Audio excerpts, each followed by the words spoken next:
যারা network মার্কেটিংয়ে business করছি তাদের যারা প্রথম দিকে কাজটা শুরু করে নেটওয়ার্ক মার্কেটিং তাদের মধ্যে প্রায় সময়ই একটা কমন কোয়েশ্চেন থাকে, সেটা হচ্ছে যে টিম বিল্ড আপ হচ্ছে না, টিমে যারা যোগ দিচ্ছে বা জয়েনিং করছে তারা টিকে থাকছে না, প্রোডাক্ট পারচেস করছে না, মিটিংয়ে জয়েন করতে চাচ্ছে না।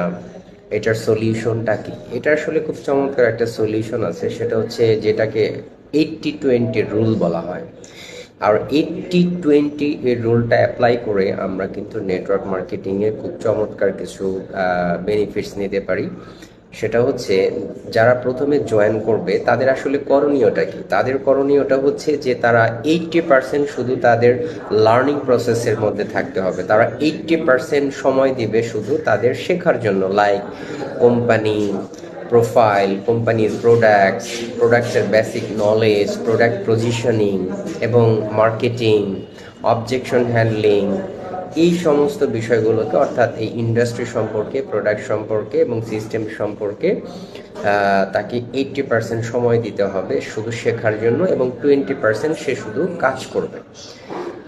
আর যখন সে স্কিলফুল হয়ে যাবে, যখন তার এক্সপেরিয়েন্স হয়ে যাবে, যখন সে ফ্লুয়েন্টলি কোম্পানি প্রোফাইল সম্পর্কে বলতে পারবে, প্রোডাক্ট সম্পর্কে তার একটা ভালো আইডিয়া হবে, মার্কেটিং সম্পর্কে যার আইডিয়া হবে, এবং আপনার অবজেকশন কিভাবে হ্যান্ডেল করতে হয়, রিজেকশন কিভাবে ওভারকাম করতে হয়, চ্যালেঞ্জ কিভাবে নিতে হয়, কিভাবে চ্যালেঞ্জ ফেস করতে হয়, এই সমস্ত কিছু যখন তার মধ্যে ডেভেলপ করবে, তখন আলটিমেটলি তখন 20% কাজ করলে 80% রেজাল্ট আসবে। তাহলে 80-20 রুলসটা হচ্ছে, যারা নতুন অবস্থায় আছি তারা আমরা 80% শুধু শিখবো, বিজনেসটা শিখবো। আমরা অনেক সময় কি করি, মানে জয়েন করতে না করতে আমরা টিম বিল্ডিংয়ে লেগে পড়ি, আমরা শেখার দিকে কোনো মনোযোগ আমাদের থাকে না, আমরা শেখায় অনাগ্রহ প্রকাশ করি।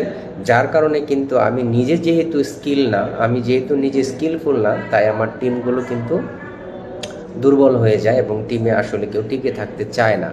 যার কারণে আমি যতই 100% ইফোর্ট দিলেও আমার 10%ও রেজাল্ট আসে না। তো 80-20 রুলসটা কীভাবে আমাদের বিজনেসের স্ট্রাকচারটা চেঞ্জ করে দিতে পারে, আজকে থেকে আমরা মনে রাখার চেষ্টা করব। সেটা হচ্ছে আমরা 80% এখন শুধু শিখবো এবং 20% হচ্ছে আমরা কাজ করব। যখন আমার সব কিছু ডেভেলপ হয়ে যাবে, তখন ঠিকই দেখবেন যে আপনার 20% কাজ করলে 80% রেজাল্ট আসতেছে। সো সবাইকে অনলাইন অফলাইন যেভাবে শেখার অনেক রিসোর্স আছে, সবাইকে শুধু শিখতে হবে। তার মানে প্রথমে শুধু শিখতে হবে, লার্নিং লার্নিং লার্নিং।